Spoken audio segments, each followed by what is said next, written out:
नमस्कार, times of Swaraj में आप सबों का स्वागत है और मैं हूं संतोष सिंह। आज रविवार है, लेकिन अभी बने रहना जरूरी है क्योंकि बहुत सारी चीज़ें ऐसी चल रही है ना जिसमें अगर सो गए तो फिर गए। इसलिए सोना नहीं है, अभी जगे रहना है, आंख नाक कान खोल के रखना है। बात हम सिद्धार्थ जी से कर रहे हैं। सिद्धार्थ जी देखिए, जीवन में जब आपको और ऊंचाई पे जाना हो या लक्ष्य कुछ और अच्छे बेहतरी के लिए हो तो आलोचक को भी आसपास रखिए, या ऐसे पत्रकार मित्र तो जरूर रखिए जो मित्र आपको हो क्या रहा है ना वो सही सही चित्रण आप तक बता दे,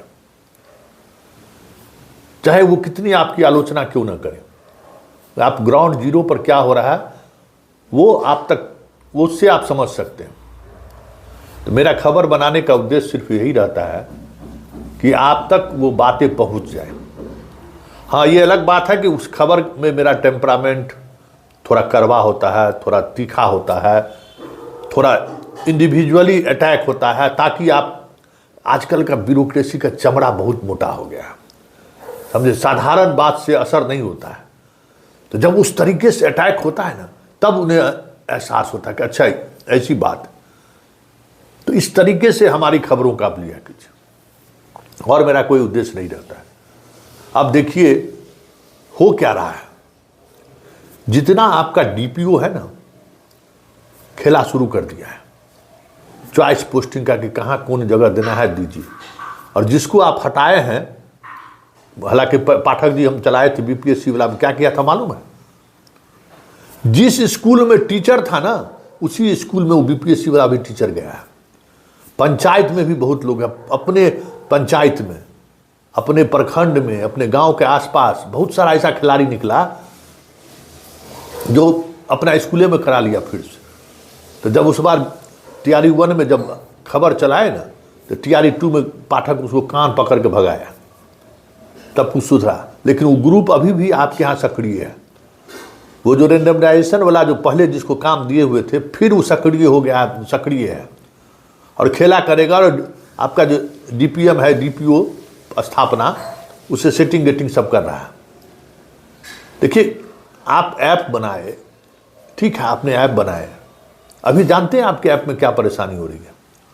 8000 से ज़्यादा आपको पंचायत है, बहुत सारा ऐसा पंचायत है जिसका नाम ही नहीं है। अब सब महिला शिक्षक सभी परेशान है, ऐप में उसका पंचायत का नाम ही नहीं है। आप बदल तो दिए कि भाई जहां आपका होम अनुमंडल है उसके अलावा आप कहीं भी आप अप्लाई कर सकते हैं। अप्लाई करता है, जैसे ही उसको रिजेक्ट कर दे रहा है। अब उस ऐप में अब क्या किया है नहीं किया है पता नहीं। आपका जो सॉफ्टवेयर बनाया है उस सॉफ्टवेयर में आप चेंज कर दिए। पहले 3 गो अनुमंडल था, अपना गृह अनुमंडल, पत्नी का अनुमंडल और जहां पोस्टेड है वो अनुमंडल। अब सिर्फ गृह अनुमंडल बचा है। लेकिन 2 और अनुमंडल में जहां जैसे ही लोग फॉर्म भरता है, फॉर्म भरने के लिए खुलता है और अंत में नॉट एलिजिबल लिख कर जो है रिजेक्ट कर देता है कि आप इसके लिए योग्य नहीं है। किसने बनाया है और क्यों इस तरीके से बनाया है, जो बार बार संशोधन के बाद भी ये त्रुटियां आ रही है। त्रुटि सिर्फ यही नहीं है, अगर शहर में मेरा घर है, पटना टाउन में मेरा घर है ना, तो हमको नगर निगम का ऑप्शन मिल रहा है, अपना अनुमंडल में ही ऑप्शन मिल रहा है। ये बताइए, यही खेला है। इस खेला को समझिए सिद्धार्थ जी, आप तक ये जानकारी नहीं पहुंच रही है कि किस स्तर पर ऐप के माध्यम से खेला हो रहा है। पटना शहर के जितने शिक्षक हैं जिनका घर पटना है वो सारे के सारे पटना में ही पोस्टिंग कर लेगा। आपका ऐप ये मौका दे रहा है उसको। अब जैसे भागलपुर शहर में जिसका घर है उसको भागलपुर नगर निगम भी दिखा रहा है, उसका होम अनुमंडल हुआ लेकिन उसको दिखा रहा है। लेकिन वही कोई ग्रामीण आदमी है इलाके का, उसको नगर निगम में ऑप्शन नहीं मिल रहा है। जबकि ये बात हुई थी कि नगर निगम को या नगर परिषद को एक अलग यूनिट माना जाएगा। वो चीज़ें अभी तक नहीं हुई है। एक अलग तरीके का खेल वहाँ शुरू हो गया। इसलिए उसको थोड़ा वेरीफाई कराइए कि ये खेल कहाँ से किस स्तर पर हो रहा है। और महिला शिक्षकों के बारे में जानकारी हम आपको दे दें, मैक्सिमम महिला जिस पंचायत में है ना, बगल के पंचायत में जैसी डालती है वो पंचायतें गायब हो जाता है। 3-3 बार उन लोगों का पूरा डिलीट हुआ है। और नया नया जो नगर परिषद बना है, नगर पंचायत बना है, उसकी सूची में बड़ी गड़बड़ी है। हो सकता है कि डाटा फीड करने वाले को उसकी समझ ना हो, उसकी जानकारी में कोई गड़बड़ी हुई हो, लेकिन 8,000 से ज़्यादा जो पंचायत है बिहार में, उस पंचायत में बहुत सारे पंचायत का नाम नहीं है। किशनगंज से, दरभंगा से, छपरा से, सिवान से, गोपालगंज से, औरंगाबाद से, नवादा से, नालंदा से, भागलपुर, कहाँ हर जिले से कोई न कोई महिला शिक्षक फोन कर रही है कि सर मेरा पंचायती नहीं दिख रहा है।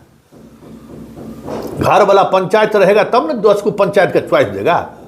न घर वाला उसका पंचायत मिल रहा है, न ससुराल वाला पंचायत मिल रहा है जो वो अपना फॉर्म भर सके। आगे बढ़ ही नहीं पा रही है, सारा शिक्षक परेशान है। और एक बात और सिद्धार्थ, ये जो नियुक्ति पत्र का मामला है ना, इसको जरा स्पष्ट कर दिया जाए। एक संशय का, देखिए सरकार छल नहीं करता है।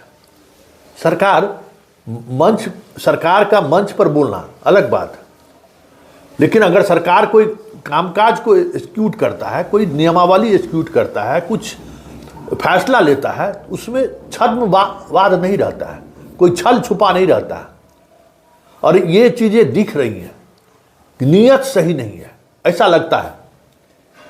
आप देख लीजिए ना, आपने जो नियमावली के बाद जो आपने जो एक्ट संशोधन के आपने जो लाया संकल्प, देख लीजिए संकल्प आपने क्या लाया।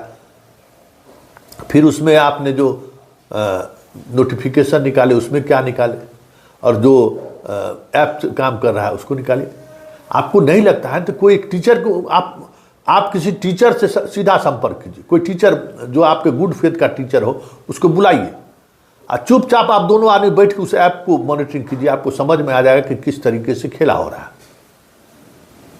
हमारे पास एक बात समझ जाइए कि हजारों हजार शिक्षकों का मैसेज और फोन कॉल्स आता रहता, फिर भी हम तंग नहीं होते, बात करते रहते हैं, क्योंकि हमें जमीन स्तर पर क्या हो रहा है, कौन खेला कर रहा है, यह जानना जरूरी है। तब ना आप इलाज करिएगा। आप इलाज करने के बजाय में जो है पत्रकारिता का इलाज करना शुरू कर देते हैं, तो पत्रकार के इलाज करने से क्या मिलने वाला है। आप सीधे तौर पे आप ये समझिए कि जो खबर आप तक पहुंच रही है उसको जरा वेरीफाई कर लीजिए एक बार कि हो क्या रहा है, क्योंकि गड़बड़ी हुई तो सवाल खड़ा होगा। और ठीक है, एक अलग तरीके की आपकी समझदारी है, अलग तरीके की सोच है, आपने एक फैसला लिया है। ये बात हमको पता चल गया कि जितना ये सब हुआ है ना, उसमें इस पटना का नितमन सब का कम बड़ा योगदान नहीं है। जितना विधान परिषद सब है, सब खेला उसी सब का किया हुआ है। अब बहुत बात हमको पता चल रहा है ना, ये लोग अपने स्वार्थ में, हम आपको कहते थे ना कि जितना ये ट्रांसफ़र पोस्टिंग करा रहा है ये लोग, आप जो नियमावली आप बनाए हैं उस नियमावली का आड़ में सारा VVIP का बाल बच्चा पटना आ रहा है। और यही साजिश था। अगर आप इस साजिश को नहीं समझ रहे हैं तो आपकी समझदारी पर हम क्या कह सकते हैं कि ये नियमावली सिर्फ उन्हीं लोगों के लिए बनाया गया है जिन लोगों के लिए ट्रेन विलंब हो गया तो पूरा साहित्य सब्जेक्टिव बदल दिया। ये लोग सब्जेक्टिव में पास होने वाला बात बदल दिया। इतना स्तर तक लोग VVIP के शरण में ये लोग जाते हैं। और ये सब इसलिए हो रहा है सिद्धार्थ जी कि बिहार का समाज मर चुका है। लेकिन मर चुका है इसका ये मतलब नहीं है कि कभी जागेगा ही नहीं। आवाज़ तो उठेगी, और आवाज़ उठनी शुरू हो गई है। अब चीज़ें लोग समझना शुरू हो गया है। जिस दिन लोगों के दिमाग में निकल जाएगा ना कि अब बहुत हो गया, छोड़ो, अब हम भसा ही देते हैं, तो कभी कभी नहीं, अक्सर हम देखें तो ये मुखिया उखिया का स्तर के चुनाव में होता है कि हमारे पहलवान को, हमारे खेत में काम करने वाले आदमी को चुनाव मैदान में उतार कर बड़े लोगों को चुनाव हरा देता है लोग। अगर क्योंकि कई ऐसे फैसले सरकार के हुए हैं जिससे लोग बहुत ही आहत, इसलिए इस तरीके से मजबूर मत करिए सिद्धार्थ जी। बड़ा नुकसान हो जाएगा सरकार का, ये ध्यान रखिएगा।